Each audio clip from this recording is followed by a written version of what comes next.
Spider-Man Into the Spiderverse was a great film. It's really good. From the unique animation style to the characters to the music, it's almost hard to believe this exists. It's a Sony film. And look at what Sony has done before to Spider-Man.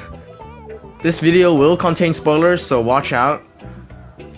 So, firstly, the animation here is really well done.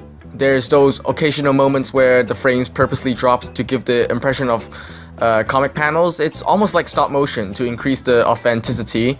There are also many comic book elements in the movie. You got the cell shading, the dots and lines. Actually, the whole movie itself is comic book-like. From the text to sound effects, it's brilliant. You got your sound effect still shots, which are awesome, and the color, Jesus Christ, it's so colorful, it just drags you into this world.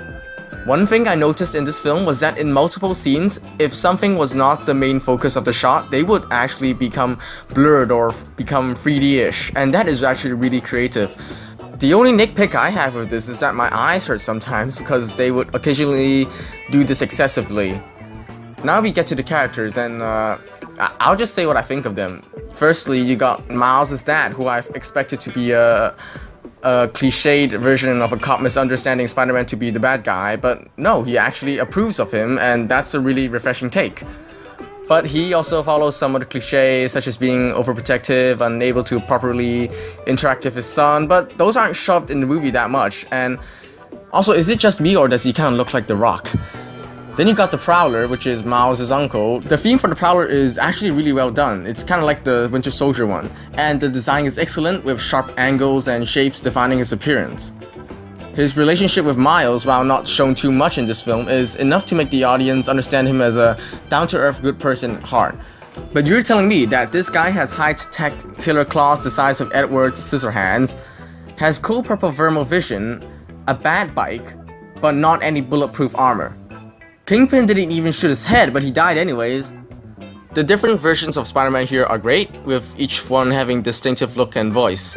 You got the other Peter B. Parker, who is basically the epitome of how some people feel eternally nowadays, who lost a lot of things but still held his good heart and moral value. It was really sad seeing him crying in the shower. I know Spider-Man was meant to be relatable, but not this relatable. His pessimistic attitude and sudden joyful demeanor when he gets back into being himself is portrayed really well, and his teacher-slash-father-son-slash-student relationship was a really nice touch, and I would have liked to see it more if Lego Batman didn't do it first. One thing I didn't like though is his reason for not wanting to have kids with Mary Jane. At first I thought it was because, like in one comic, he was afraid that the abnormality in his body would give MJ cancer.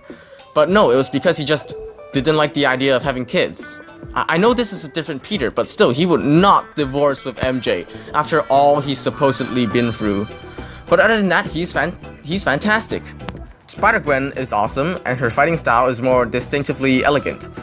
Her own universe's origin story led her to be secluded in order to prevent further loss, and her finally being able to let go and reach out to other people is a great development. That's all I can say for her, and honestly, she should have gotten way more screen time. Spider-Man Noir, where to begin? He sounds like Soldier 76, he fights Nazis, he freaks out over color, is somehow really awesome and funny despite his supposed edginess. He's great. Also, he fights Nazis.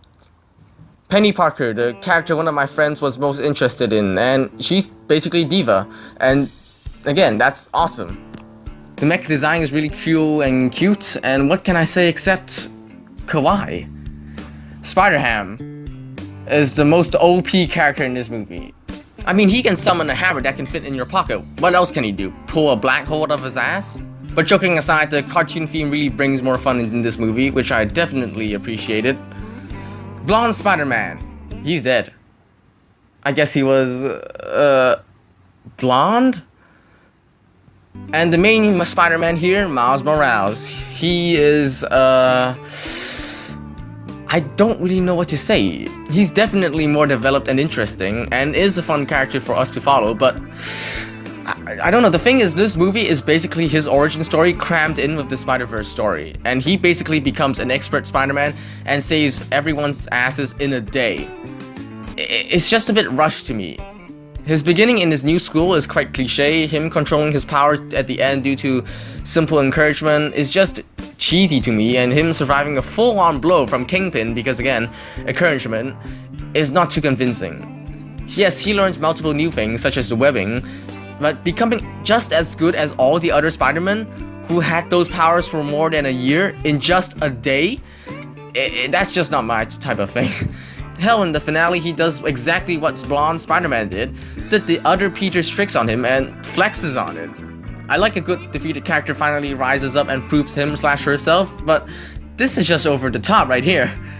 But that's just the Spider-Man part. In Miles Morales' normal self, he is my third favorite character in this film, the second one being Noir and the first being Penny. You can feel all the emotions he's experienced in this movie, from being happy, confused, sad, angry. It's amazing.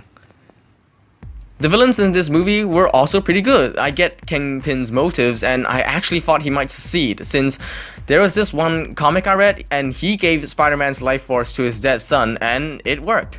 I think it was a callback, which is nice.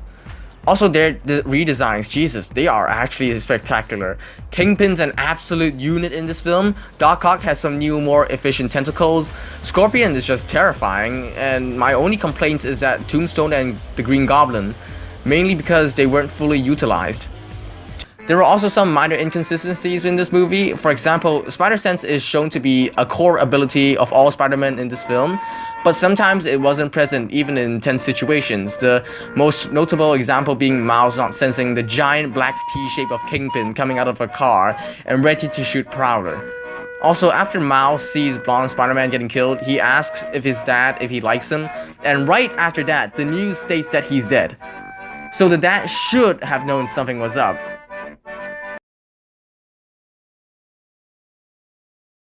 This movie, like Lego Batman, utilizes Spider-Man, a hero we already know a lot already, to create an interesting story with meta jokes and interlocking personalities that help each other find their own ways and resolve.